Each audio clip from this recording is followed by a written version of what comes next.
안녕하세요. 저는 30대 중반의 남성입니다. 요즘 처가랑 정말 돌이킬 수 없을 만큼 사이가 멀어졌습니다.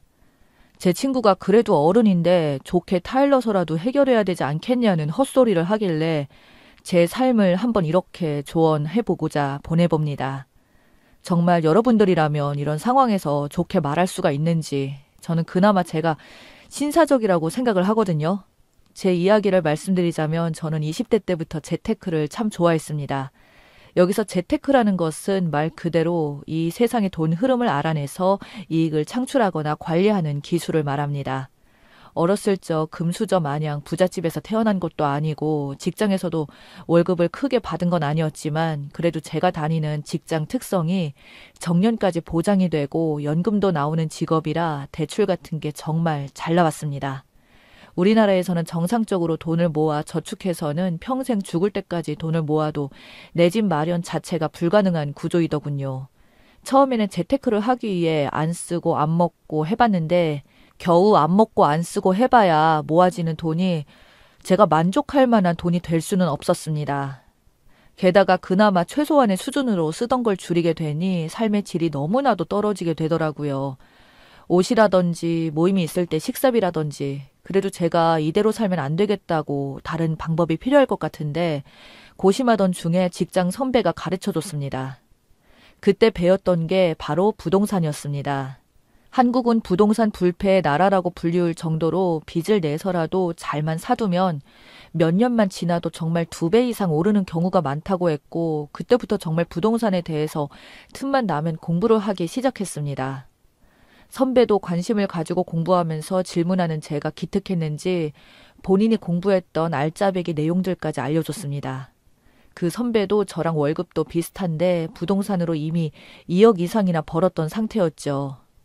저는 생각해보면 참 운이 좋았던 것 같습니다. 청약을 통해서 흔히 말하는 확률이 로또라는 게 걸렸고 그 뒤로는 그 로또 받은 아파트를 잘 팔아서 그 돈으로 피를 주고 분양권을 구매해서 이득을 몇 천만 원씩 불려 나갔으니까요. 하지만 초심자의 행운이었던 건지 그렇게 피를 주고 집을 사다가 부동산 정책과 맞물려서 집을 3채나 떠안게 되었습니다.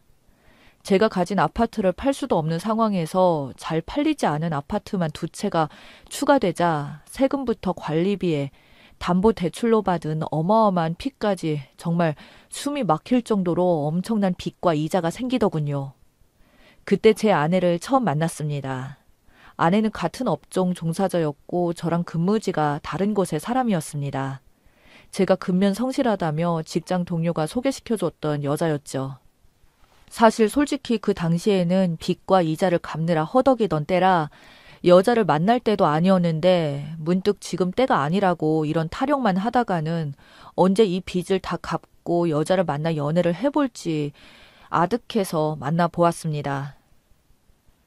아내는 참으로 단아한 느낌의 딱 현모양처 같은 스타일이었죠. 집안의 장녀로 자라나서 지금의 직업을 가지기까지 정말 공부만 열심히 하고 살아온 여자였습니다. 당연히 저도 이상적인 배우자라 너무 마음에 들었고 적극적인 구애를 했으나 제 현재 상황이 데이트 비용 자체가 너무나도 부담스럽더군요.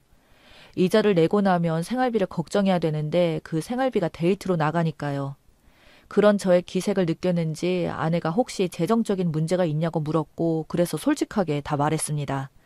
그러자 계산이 빨랐던 아내는 어떻게 그런 걸 다 계산해 보더니 제 월급만으로 그 빚을 다 갚는데 30년을 잡아주더군요. 그러면서 웃으면서 만약 우리 둘이 갚으면 15년이면 집이 3채 생기는 거 아니냐는 말에 저는 정말 감동을 받았었습니다. 사실 어떤 여자가 연애 초기에 남자가 빚에 휩싸여서 데이트 비용도 없다는 말이 달가울까요? 물론 아파트를 전체적으로 정리하면 몇 억의 돈이 생기는 점은 있으나 문제는 현실적으로 지금 당장 돈이 없는 사실이었으니까요. 그래서 저는 그런 아내에게 감동을 받았고 아내는 그 이후로도 자기 일처럼 적극적으로 나서서 집 빚을 갚기 위해 전세를 내놓기 위한 노력으로 알아보거나 저랑 같이 돌아다니면서 부채를 줄이기 위한 적극적인 매매를 알아보는 등 여러모로 엄청난 도움을 줬습니다. 그러면서 근사한 데이트 한번 못 시켜줬는데 아내는 저에게 항상 밥을 사고 데이트 비용 또한 대신 내주며 저보고 말하길 절대 기죽지 말고 나중에 우리가 결혼하면 그때 다 갚으라고 말하면서 웃더군요. 이 여자가 이런 식으로 나오는데 어떻게 이 여자랑 결혼을 안 할 수가 있겠습니까? 사귄 지 반년도 안 돼서 이런 마음 처음이라고 그때부터는 결혼하자고 졸랐고 아내는 그래도 1년은 만나봐야 되지 않겠냐고 거절을 했으나 저희 간곡한 매달림 끝에 결국 허락을 해주었습니다. 제 인생은 이런 여자를 만나서 앞으로 탄탄대로일 것만 같았지만 현실은 그렇게 녹록지 않더군요. 아내는 제가 처가에 처음 인사를 드리러 갈 때 제 눈치를 보면서 자기 어머니가 사실 좀 성격이 괄괄하시고 장난이시니 걸러 들으라고 말했습니다. 그래서 저는 아내의 부모님이니 나름 신사 같은 이미지만 생각하고 갔는데 장모는 처음 본 날부터 진짜 무슨 뚜쟁이 아줌마 마냥 제 재산은 얼마고 실제 빚은 얼마고 집은 몇 채이고 부모님의 재산은 어떻게 되는지 하나하나 꼬치꼬치 묻더군요. 장모님이 하는 일은 마트 캐셔였어요. 솔직히 직업 비하는 안 하고 싶었는데 저랑 아내가 하는 일이 돈은 많이 못 벌어도 사회적 지위도 있는 안정적인 직장인데도 저희보다 돈도 적게 버시고 언제 그만둘지도 모르는 일 하시면서 저보고 글쎄 그 돈 벌어서 남편 구실은 제대로 하겠냐며 타박을 하시는데 저는 좀 어이가 없더군요. 정말 마음 같아서는 장모님에게 말하길 그럼 제가 지금 하고 있는 일 당장 때려치우고 사업이나 하라는 소리냐고 말하고 싶었던 게 목 끝까지 나왔었지만 처음 뵙는 것도 있으니 일단 꾹 참았습니다. 아내는 또 살면서 장모님께 얼마나 쥐잡히듯이 살았는지 옆에서 별말을 못하고 있었습니다. 집안 분위기를 보아하니 이 집안은 근엄한 장인어른과 착한 딸인 제 아내 그리고 개념 없는 장모와 그 장모가 애지중지하는 처남이라는 분위기를 처음 인사드리러 간 날 알게 되었었죠. 그 부분이 신경이 은근히 쓰였으나 아내는 정말 뭐 하나 빠질 데 없이 너무 좋았기에 결혼을 진행했습니다. 결혼을 준비하게 되면서 알게 된 사실인데 잘난 것 하나 없는 망나니 놈인 처남은 자기 편만 드는 장모 때문에 제대로 망나니로 자라났고 혼자 스스로 성장한 아내는 장모와 처남의 돈줄이었더군요. 결혼하면서부터 모아둔 돈이 거의 없다는 말에 눈치를 챘었습니다. 그나마 없던 돈에서 제 생활비를 지원해주고 밥 먹여주고 한 아내를 보니 당신 대체 왜 이렇게 바보처럼 사냐고 제가 구박까지 했어요. 아내는 그래도 가족이라 거절 못했다는 말에 그럼 우리 결혼하고도 그럴 거냐고 하니까 선뜻 대답을 못하길래 그 부분을 제가 결혼하기 전에 단판을 지었습니다. 그러자 장모가 한다는 소리가 제가 무능력해서 자기 딸의 돈을 탐낸다길래 그 말 그대로 돌려줬습니다. 장모님이 무능력하셔서 열심히 자립해야 되는 딸의 돈 지금까지 탐내고 사셨으면 이제는 놓아주라고 했어요. 그 말에 아주 집안이 그냥 발칵 뒤집히며 난리가 났었지만 장인어른께서는 저를 보며 장모가 말이 좀 지나쳤으니 사과하라고 말씀하시면서 이어서 말씀하시길 장모와 처남에게는 더 이상 출가 외인인 아내의 돈을 탐하지 말라고 이 시간 이후부터 탐하는 순간 이 집구석의 모든 재산은 제 아내의 명의로 모두 돌리겠다고 말을 하니까 다들 불만투성이인 얼굴로 일단락 지어졌습니다. 저희 결혼할 때 제 빚이 듬뿍 들어간 집도 있었지만 저희 본가에서는 1억 원을 지원해 주셨고 장인어른께서도 5천만 원이나 주셨습니다. 그 돈으로 저희 결혼식 다 하고 신혼집까지 차려서 잘 살았네요. 아내는 고맙다며 말을 했으나 이상하게 저는 불안했고 아내 명의로 된 카드 전부 해제하고 혹시나 몰라서 제 카드를 대신 주면서 아내 월급까지 전부 다 제가 관리하게 되었습니다. 그리고 제 집 한 채를 아내와 공동명의로 바꿔줬어요. 그 후로는 그 집부터 빚을 갚아나가기 시작했었죠. 저희가 사실 애도 없었기에 그저 돈만 벌면 되었었습니다. 그러던 중에 아주 큰 화제거리가 생겼어요. 바로 집값이 많이 올랐던 겁니다. 세 채 중에 한 채가 크게 올라서 그 집 전셋값만으로도 나머지 담보 대출금을 모두 상환할 수 있을 정도가 되었고 그러자 빚이 없어지자 이제는 빚을 갚는 게 아니라 돈들이 역으로 쌓이기 시작했어요. 그래서 애까지 가지게 되었습니다. 그때까지는 정말 행복했습니다. 빚도 없어지니 저희 생활 수준도 많이 올라가게 되었고 더 이상 힘들게 살아야 할 이유 따위도 없었으니까요. 장인어른도 처음에는 제가 그렇게 무턱대고 집을 세 채나 들고 있어서 걱정을 많이 하셨으나 이제는 저에게 선견지명이었다며 사위가 잘 되니 든든하다며 저희 딸아이를 그렇게 이뻐하셨는데 장모랑 처남은 뭐가 그리 불만인지 자기 손녀이자 조카인데도 단 한 번을 거들떠보지도 않고 본체 만체 하더군요. 저는 사위 노릇 제대로 했습니다. 명절이나 장모님 생신날 선물도 나름 제일 비싼 걸로 보냈고 저희 엄마보다 더 비싼 걸로 꼬박꼬박 챙겨줬었습니다. 아내도 그걸 알고 항상 내심 미안해했고요. 저희 부모님께는 장모의 성향을 말했더니 항상 장인어른보다 더 좋은 걸로 챙겨주라고 말씀까지 해주셨거든요. 그래도 장모랑 저희 사이는 안 좋았어요. 그러던 중 어느 날부터 장모님이 은근히 목소리로 저에게 전화가 와서 자기 집에 한번 들리라고 하더군요. 생각해 보십시오. 5년이 넘는 기간 동안 손녀가 태어나도 연락 한 번 없던 인간이 어느 날 갑자기 저희 엄마 마냥 제 몸을 극진히 걱정하며 날 잡고 자기 집에 와서 맛있는 거 먹으라고 말을 하는데 그게 마냥 좋게 들리겠습니까? 저는 당연히 불길한 의심부터 들어서 아내에게 말을 하자 아내 역시도 안색이 안 좋았지만 저희 둘 다 그 집에 갔었습니다. 그날 명절에도 못 받아본 사위상을 5년 만에 처음으로 받아봤습니다. 그러면서 어찌나 친한 척을 하며 우리 사위 고생이 참 많다는 둥 말들을 계속 돌려서 빙빙 하더군요. 분명히 뭔가 요구하고 싶은 게 있구나라는 걸 직감적으로 느꼈습니다.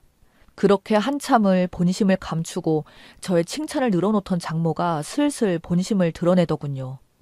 처남이 곧 결혼을 한다는 겁니다. 그런데 처남이 그 새색시한테 자기 집이 있다고 이미 큰 소리를 뻥뻥 쳐놨다더군요. 그런 말까지 들었을 때는 설마 했습니다. 그러더니 아니나 다를까 아내 명의로 된 그 집을 처남 명의로 하자는 겁니다. 어차피 지금 팔 생각도 없을 테니 그렇게 가지고 있으면 뭐 하겠냐며 가족 좋은 게 좋은 거 아니냐며 달라고 하더군요. 그래서 저는 이 집을 전세로 달라고 말씀하시는 거냐고 말하니 장모는 아니라고 그냥 처남 명의로 달라고 하더군요. 그 말을 듣자마자 진짜 웃음밖에 안 나오더군요. 지금 장모님, 이 말씀 정말 진심으로 하는 말씀이세요? 라고 웃으면서 말하니까 장모는 갑자기 기분이 팍 상했다는 표정을 짓더니 장모가 말하는데 그 웃음은 뭐냐고 말을 하더군요. 그래서 저도 정말 말 같은 이야기면 저도 진지하게 듣겠는데 제가 대체 왜 처남 결혼하는데 저희가 피땀 흘려 번 돈을 줘야 하냐고 되물으니 솔직히 그거 피땀 흘리지 않지 않았냐고 어쩌다 운 좋게 아파트값 올라서 대박 맞은 거면 도와줄 겸 줘도 되지 않냐며 갑자기 고래고래 소리를 지르더군요. 와, 진짜 사람이 어떻게 이럴 수가 있죠? 그래서 저는 그럴 마음 죽어도 없다고 앞으로 이런 걸로 부를 거면 2번 다시 부르지 말라고 딱 잘라 이야기하고 아내와 다시 돌아왔습니다. 그 이후 두고 보자는 장모와 처남 그리고 얼마 지나지 않아 진짜 결혼을 한다더군요. 그때부터 사실 좀 찜찜했었거든요. 저 허세 좋아하는 인간들이 어떻게 집도 없는데 결혼을 과연 어떻게 할까 해서요. 아니나 다를까 상견례 자리에서 저희는 합의하지도 않았던 집이 처남 집이 갑자기 되어 있었고 새 며느리로 들어오기로 한 사람은 제 아내에게 형님 덕분에 좋은 집 얻어서 정말 감사하다는데 제가 어이가 없어서 그 자리에서 바로 퍼부었습니다. 대체 뭘 믿고 이런 인간이랑 결혼하는지 모르겠는데 장모나 처남 둘 다 사기꾼이라고요. 그러자 상견례 자리는 정말 아주 개판 난리가 났었죠. 저는 신경 안 쓰고 연달아서 그대로 싹 다 말했어요. 사실 우리는 집 준다고 한 적도 전혀 없었고 자기들끼리 그냥 북치고 장구치고 이렇게 몰아가기로 저희가 집을 주네 마네 하는 것 같은데 그쪽들도 지금 사기 당한 거고 우리도 사전에 전혀 동의한 적 없는 내용을 이렇게 말하는 게 사기꾼이지 아니면 누가 사기꾼이겠냐는 말에 상견례는 완전 파탄이 났습니다.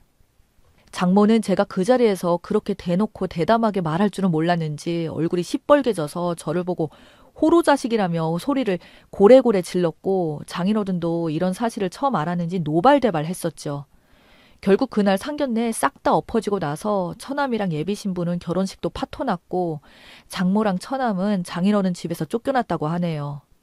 그 이후로도 장모와 처남에게서 제 아내한테 온갖 협박이 적힌 문자가 왔었고 전화까지 하길래 저는 아내 휴대폰까지 바꿔줬습니다.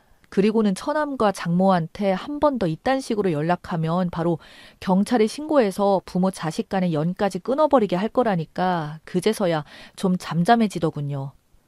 살다 어쩜 이런 인간들이 제 천사 같은 아내의 가족인지 치가 떨립니다. 그런데 여기서 더 웃긴 건 아무것도 모르는 지인들입니다. 주변 지인들은 저보고 아무리 그래도 그렇지 어른들한테 그러면 되냐고 결혼식까지 파토내게 했냐면서 저한테 훈계를 하는데 너나 잘하시라고 말해줬네요.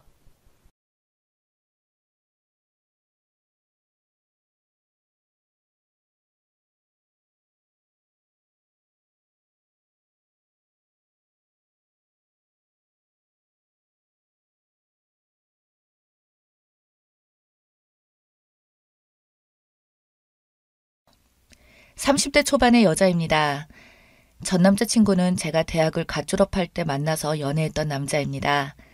전 남자친구랑은 대학 때부터 원래 알고 지내던 사이였고, 그는 당시에 군대를 다녀와서 대학에 복학해서 다니고 있었고, 저는 대학교를 졸업한 후 처음으로 회사에 취직한 곳이 중소기업이었는데, 회사 대표라는 사람이 글쎄 악덕 사장이었던지라 월급도 제대로 안 주고 밀리던 걸 그때 친구였던 전 남자친구가 해결해준다고 도와주면서 점차 친해지다가 사귀게 되었어요. 그러면서 자기는 공무원 시험을 준비할 거라고 하더군요. 솔직히 저희 학교가 그렇게 좋은 학교도 아닌데 행정고시를 준비한다고 하던 남자친구를 보며 걱정도 참 많이 되었습니다.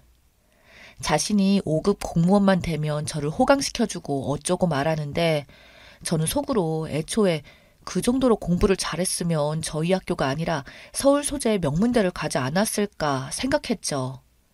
아니나 다를까 학교를 졸업하기 전까지 합격을 하겠다던 그 인간은 당연히 떡하니 쉽게 될 일이 없었고 졸업 후에도 그동안 공부한 게 너무 아깝다며 1년만 더하게 자기를 좀 도와달라고 하더군요. 처음 1년은 설득에 넘어갔고 그 다음 1년은 제 앞에서 무릎 꿇고 빌어서 넘어갔습니다. 집에 돈이 아예 없거나 이런 건 아니라서 제가 월급 받은 것 대부분을 남자친구의 교재비 등에 보태줬고 거의 매일같이 남자친구 집을 드나들며 밥 해주고 청소도 제가 대신 하고는 했습니다.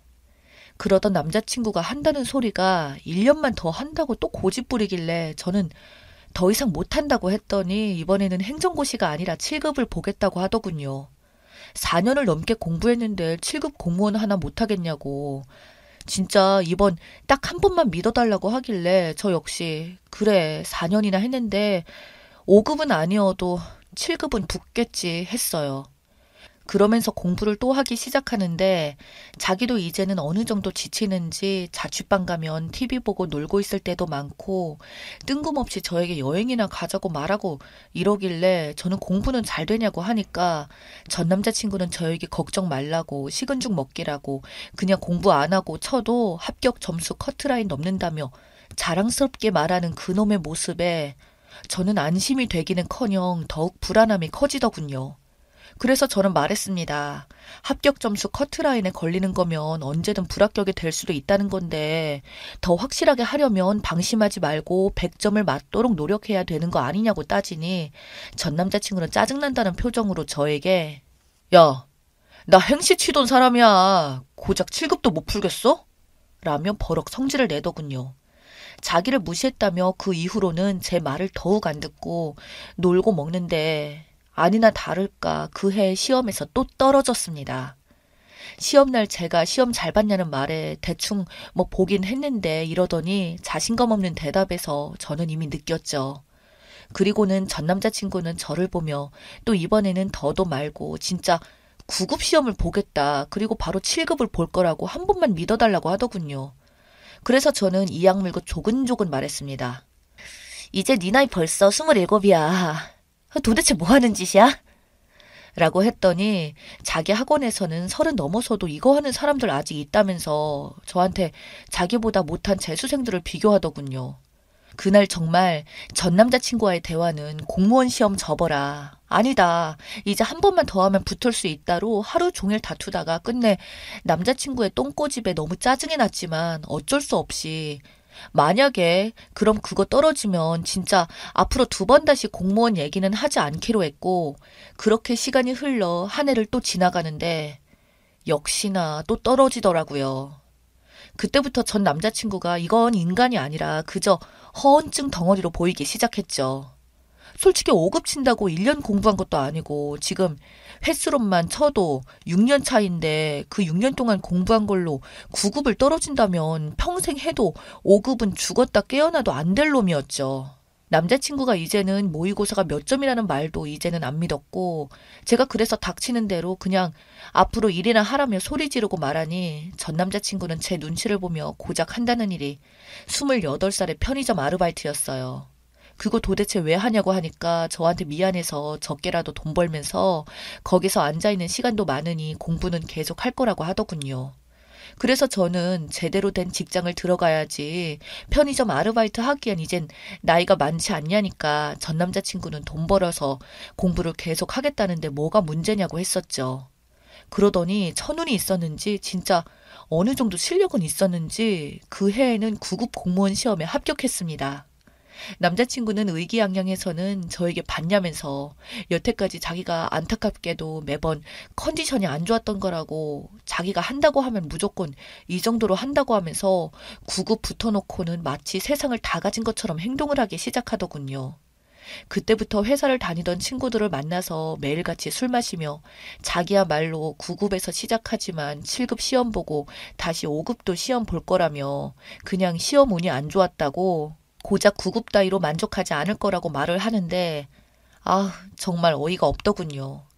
아무쪼록 그렇게 남자친구가 정식으로 공무원으로 되고 나선 솔직히 저한텐 그동안 고생했지라며 작은 선물이라도 해줄 줄 알았습니다. 그러나 진짜 저한테 10원짜리 하나 주는 것도 아까워하며 자기 월급이 진짜 쥐꼬리만 하다며 무슨 공무원들은 노비도 아니고 뭐라고 하면서 자기는 나보다 더 잘 버니까 이런 말을 하는데 저도 그 부분은 잘 압니다. 9급 공무원 초봉이 진짜 낮다는 것을요. 그래도 여태까지 6년을 넘게 뒷바라지 해주면서 도와준 나한테 큰 건 아니더라도 작은 선물이라도 해줘야 하는 거 아닌가요? 진짜 솔직히 그때는 너무 화가 나더군요. 그때부터 전 남자친구와 별로 사이가 한동안 좋지 못했는데 그 와중에 이 전 남자친구가 글쎄 저 몰래 또 다른 여자가 생겼다는 걸 알게 된 건 몇 달 안 지나서였습니다. 그것도 그 전 남자친구한테가 아니라 그 바람피는 여자한테서 먼저 연락이 왔어요. 저한테 왜 자기 남자친구한테 계속 들러붙냐고 말하던 그 여자. 저는 그게 무슨 소리냐고 했더니 제가 전 남자친구랑 예전에 진즉에 헤어졌었는데 전 남자친구가 공무원에 합격하고 나자 다시 들러붙은 아주 거머리 같은 여자로 말을 해놨더라고요. 저는 정말 어이가 없어서 너는 그걸 어떻게 하냐고 하니까 마음 착한 자기 남자친구가 들러붙는 당신 때문에 힘들어 하길래 자기가 번호를 보고 이렇게 연락을 한 거라네요. 그래서 저는 그 여자에게 소리 지르듯이 말했습니다. 이보세요. 그 인간 뒷바라지 내가 다 했고 우리가 지금 헤어진 것도 아니에요. 그놈이 지금 바람 피우면서 당신한테 거짓말하는 거라니까요. 제 말을 듣더니 그게 설령 사실이라고 해도 진즉에 마음 떠난 남자한테 매달리는 게 문제 있는 거 아니냐고 쪽팔린 줄 알라면서 오히려 면박을 주더군요. 그리고 그날 저녁 전 남자친구는 저에게 솔직히 너랑 만나는 게 이제는 쪽팔린다며 자기는 공무원이니 같은 공무원이나 교사는 만나야 된다고 말을 하더군요.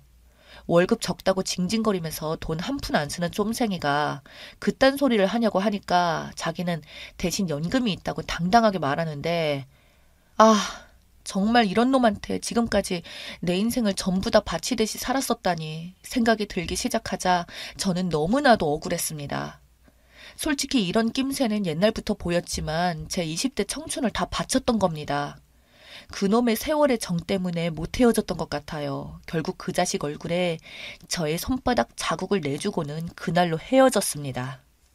그 뒤로 전 남자친구 카톡 프로필에는 새 여자친구랑 놀러 다니며 찍은 여행 사진으로 매번 바뀌더군요. 그렇게 저는 한동안 정신적으로도 너무 힘들고 마음적으로 힘들었지만 그동안 버는 족족 그 자식한테 들어갔던 돈들이 아껴지기 시작하니 돈도 이제는 제 자신에게 투자를 할 수 있게 되더군요. 저는 그래서 운동도 하고 사교 모임도 하고 그동안 한 남자의 종처럼 살다가 이제는 저를 위해서 가꾸니 좋은 사람들도 많이 만나게 되었습니다. 정말 찌질하고 쫌생이 같은 전 남자친구와 비교조차 할 수 없는 좋은 사람들을 말이죠. 그렇지만 한 번의 이별이 저에게는 너무나도 큰 상처가 되었는지 저에게 다가오는 남자들과 쉽사리 사귀기는 어렵게 되더군요. 또 저 사람도 나의 겉모습만 보고 다가오는 거면 어떡할까. 내가 이런 남자랑 어울리는 걸까 자격지심도 왔고 상처를 받기 싫어서 정작 중요한 순간에는 숨어버렸습니다. 그런 저를 구해준 게 바로 지금의 남자친구입니다. 지금의 남자친구는 프로그램 개발 일을 하며 사업을 하고 있다고 하는데 정말 끈질기게 저한테 다가왔고 반년 동안 연인 아닌 연인 사이로 지내다가 끈질긴 구애 끝에 사귀게 되었습니다. 돈은 자기가 벌면 되니까 진짜 결혼하면 나의 영원한 가정주부로 지내줬으면 좋겠다며 진지하게 저한테 말을 하던 남자친구. 저보다 4살이 많았던 그는 책임감도 강하고 자기 일에 대한 자부심이 대단했어요. 그렇게 사귄 지 1년 만에 자기 부모님께 인사를 드리게 하고 항상 저희 위주로 생각하고 그러더군요. 결국 결혼하기로 양가 집안에서 결정도 났고 상견례도 하게 되었습니다. 결혼식장이랑 전부 다 찾는다고 정신이 없을 무렵 어느 날 갑자기 전 남자친구가 제가 예비신랑이랑 같이 있는데 전화가 오더라고요. 제 예비신랑은 옛 남자친구도 이미 다 알고 있었기에 저보고 그냥 한번 받아보라고 해서 받았더니 저에게 전 남자친구는 잘 지내냐며 이리저리 뜬구름 잡는 소리나 하다가 저에게 본론으로 말한다는 소리가 자기 결혼하니까 결혼식에 오라는 말이었습니다. 그래서 저는 장난하냐니까 장난이 아니라 그래도 이렇게 공무원 됐는데 도와준 게 저고 그렇게 생각해서 초대할 정도의 사람 아니냐고 우리 같이 한 시간이 얼만데 이런 소리를 하고 있더군요. 제가 순간 너무 화가 나서 그 전 남자친구 놈이랑 다투듯이 통화로 말을 하고 있는데 예비신랑이 저에게 다가와서는 대신 전화기를 받더니 우리도 결혼하는데 잘 되었다고 저희도 갈 테니까 그쪽도 오라고 말하자 전 남자친구는 갑자기 당황한 듯이 말을 더듬더군요. 그렇게 전화를 끊고 나서 저보고 왜 이런 놈한테 쩔쩔매냐고 말하고 그렇게 며칠 뒤에 전 남자친구의 결혼식을 찾아갔었죠. 저한테 욕하던 그 여자랑 용케도 잘 만나서 결혼까지 하더군요. 식장에서 이야기를 들어보니 둘 다 공무원이라면서 웃고 있던 전 남자친구한테 제 예비신랑이 다가가니 진짜 겉보기에도 차원이 다르더군요. 예비신랑이 차고 있던 시계부터 옷을 훑어보는 전 남자친구는 이분이 제 남자친구냐고 묻자 맞다고 하니 제 예비신랑이 저희도 곧 결혼한다고 그때 반드시 오라고 말했고 전 남자친구는 얼굴에 썩은 미소를 띄우며 물론 가야죠. 우리 지연이 결혼식인데. 라고 꼴에 자존심은 있어가지고 센 척하던 전 남자친구를 보니 웃기지도 않더군요. 결혼식장도 그냥 일반 웨딩홀 빌려서 하는 그곳에서 저희는 뷔페도 안 먹고 그냥 축의금만 20만 원 넣어주고 왔습니다. 그렇게 전 남자친구는 결혼을 하고 그 이후에 저희도 그 다음 달 결혼식이었어요. 저희 결혼식 때는 호텔의 예식장 홀을 빌려서 엄청 화려하게 했어요. 시아버지께서 사업을 하시느라 손님들이 많다고 호텔에서 하라고 하셔서 호텔에서도 제일 큰 홀을 빌렸었거든요. 엄청난 화환들과 손님들로 정말 TV에서만 봤지 저도 태어나서 실제로 처음 보게 된 연예인 결혼식 같은 데서 하는데 그때 마침 전 남자친구가 진짜 왔더라고요. 신부 대기실에 와서 어설프게 저에게 손을 흔드는데 표정만 봐도 웃기더군요. 그래서 진짜 고맙다고 했습니다. 너 때문에 진짜 이렇게 결혼할 수 있었다고. 내가 너랑 결혼했으면 어쩔 뻔했냐고 웃으면서 말을 하니 전 남자친구는 자존심 때문인지 아무 말도 못하고 고개를 푹 숙인 채 부들부들 떨더군요. 그러면서 오늘 이쁘다고 하며 끝까지 자존심 있는 척 하더니 나가버렸습니다. 예식을 올릴 때 전 남자친구와 눈이 마주쳤는데 전 남자친구의 묘한 착잡한 표정을 보니 진짜 속이 다 시원하더라고요. 그놈 얼굴 보고 덕분에 결혼식에서 긴장되는 것들도 언제 그랬냐는 듯 말끔히 사라졌습니다. 그 이후로 저는 남편이랑 현재 알콩달콩하게 잘 살고 있어요.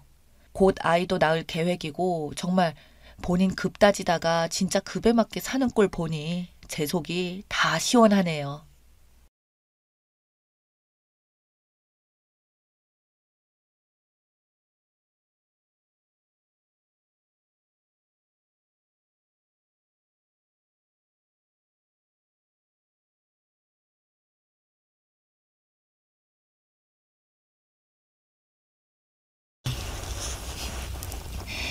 안녕하세요. 저는 28살이고 현재 직장을 다니고 있는 자취생활 9년째인 직장인입니다. 남자친구를 만난 지 7년이 되어가죠. 정말 오래 만났죠. 하지만 아직까지 결혼 생각이 없길래 저 혼자서 일방적으로 결혼을 질질 끌고 있기도 합니다. 하지만 한 가지 때문에 정말 심각한 고민이 있었는데 어떠한 계기로 초역대급으로 놀라고 그 일로 인해 남자친구가 확 바뀐 사건이 있었어요. 21살 때 소개로 만나 서로 첫눈에 반해서 연인으로 발전하게 되었고 저와 남자친구는 혈기가 왕성한 때이다 보니 눈만 마주치면 사랑이 싹트고 했습니다. 저는 사주를 보거나 점을 보면 욕구가 굉장히 높다는 말을 많이 듣기도 했어요.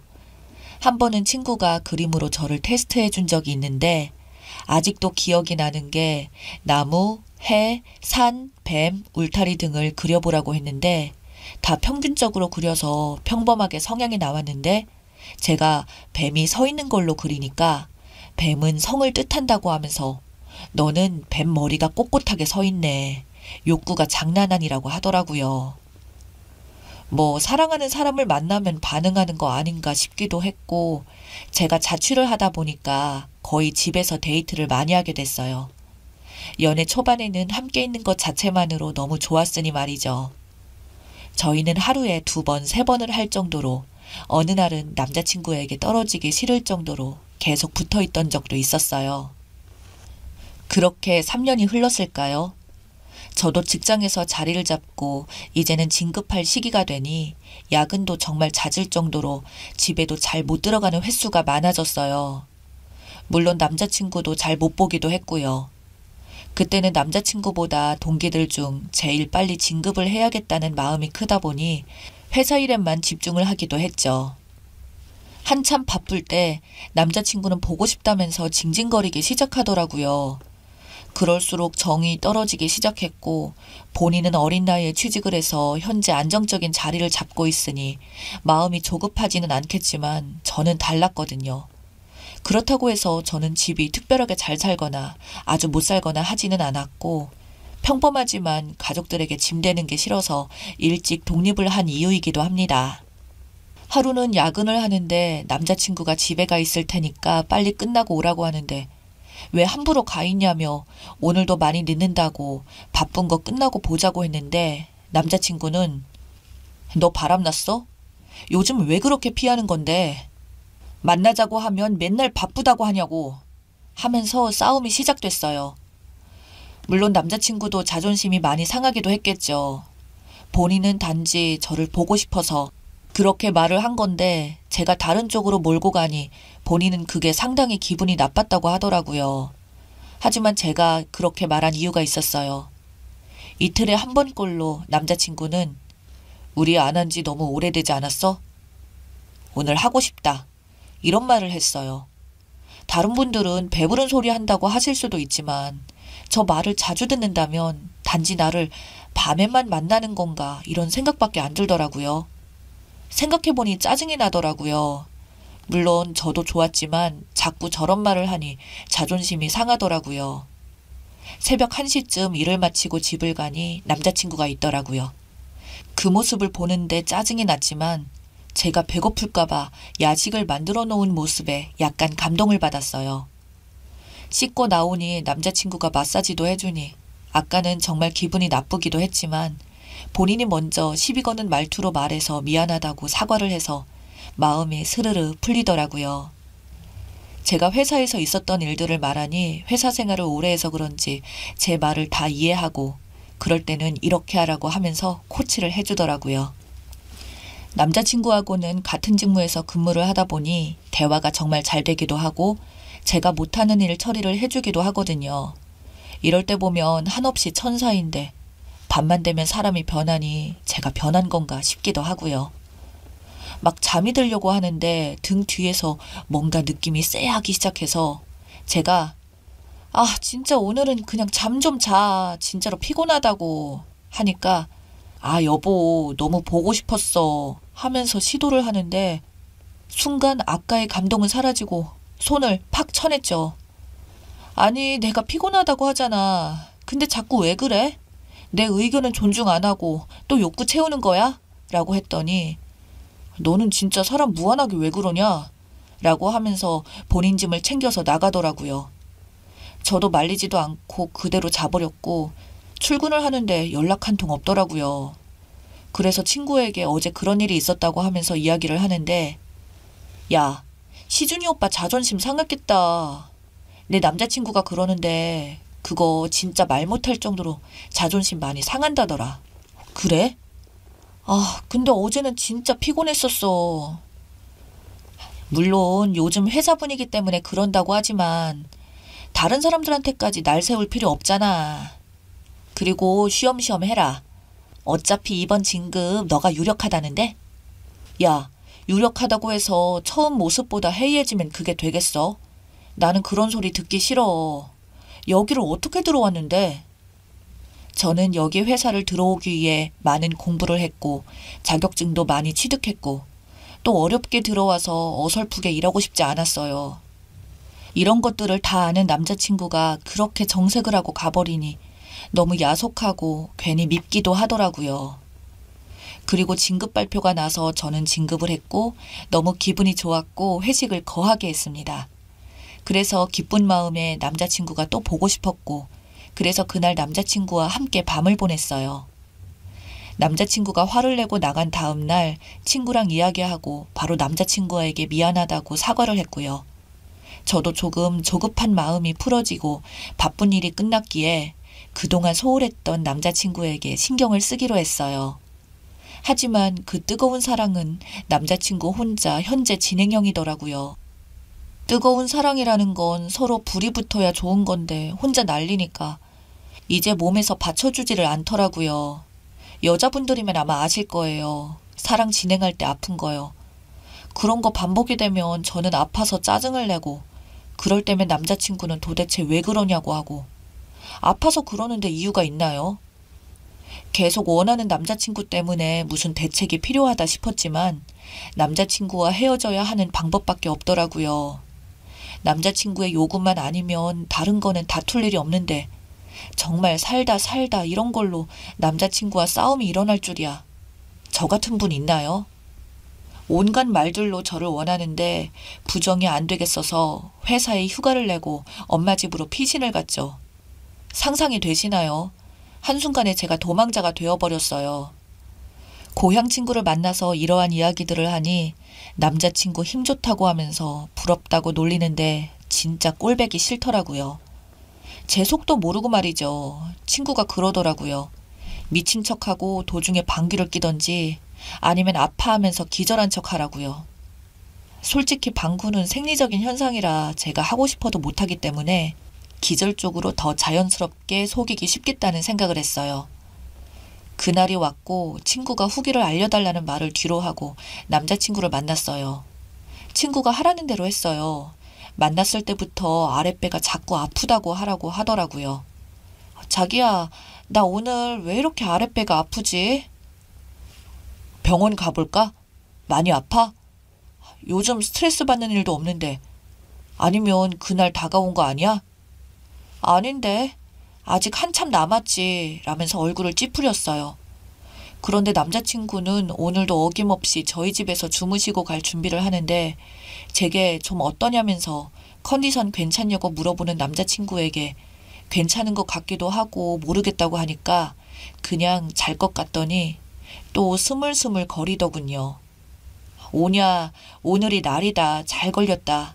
이렇게 마음을 먹고 한창 오르고 있을 때 하면서 소리를 지르고 기절한 척 했어요. 남자친구가 불을 켜더니 깜짝 놀라서 바로 병원 응급실로 신고를 하더라고요. 제 옷을 입히고 본인 옷을 입고 아직도 그 표정을 잊을 수가 없네요. 구급차가 오는 거에 맞춰 살짝 정신이 든 척 했어요. 그리고 제가 그러니까 내가 아프다고 하기 싫다고 했잖아 라고 하면서 막 울면서 너는 진짜 나를 어떻게 생각하냐고 내 컨디션은 존중 안 해? 라고 소리를 쳤어요. 구급대원님들도 듣고 상황이 남자친구가 창피해 할 만했지만 여자 구급대원님에게 설명을 하고 바로 병원 응급실로 향했어요. 응급실 분들에게는 너무 죄송하긴 했지만 이렇게 안 하면 제가 못 살 것 같았죠. 응급실에 가니 산부인과 선생님이 오셔서 진료를 보시는데 상황을 말씀을 드렸더니 웃으시더라고요. 그러면서 치료를 좀 하시긴 해야겠다고 하시더라고요. 남자친구에게는 비밀로 하고 센스 있으신 의사 선생님은 심각하게 말씀을 해주시고 사랑은 그렇게 표현하는 게 아니고 상대방을 존중해 주는 거예요. 지금 많이 안 좋아요. 그러다가 심각해서 나중에 임신이라도 안 되면 어쩔 거예요, 보호자님. 이 소리를 하시더라고요. 남자친구는 끝내 울음을 터뜨리고 빨리 결혼하자. 나 이제 그런 걸로 투정 안 부릴게. 그러니까 아프지 마. 내가 진짜 미안해. 나 너를 어떻게 생각 안 하고 그냥 사랑해. 너무. 7년이 되는 지금도 처음 하는 그때 그 마음 그대로야. 결혼해도 이런 걸로 마음 아프게 안 할게. 라고 하면서 엉엉 우는데 한편으로는 미안하기도 하고 왜 진작에 하지 않았을까 하는 이런 생각으로 집으로 돌아왔답니다. 이번 계기로 남자친구 성격을 완전히 부러뜨려 놓았고 친구에게 후기를 말해주니 깔깔거리면서 나중에는 너가 하자고 달려드는 거 아니냐고 하는데 나중 일은 나중에 생각한다며 진작 너한테 물어볼 걸 그랬다고 고맙다고 했네요. 이제는 예비 신랑이죠. 그 일이 있고 그 후 많은 생각이 들었는데 이 사람이면 되겠다는 생각에 결혼을 결심했고 그 일이 있고 나서 돼지 2마리를 뒀는데 돼지가 마주보고 있으면 오늘은 가능, 2마리 다 정면을 보고 있으면 오늘은 불가능으로 표시를 하고 있답니다. 밝히는 남자친구 혼꾸녕을 내줬는데 이제는 평생 함께할 사람이 되어버렸네요. 이건 이제 평생 저만의 비밀로 간직해야겠죠?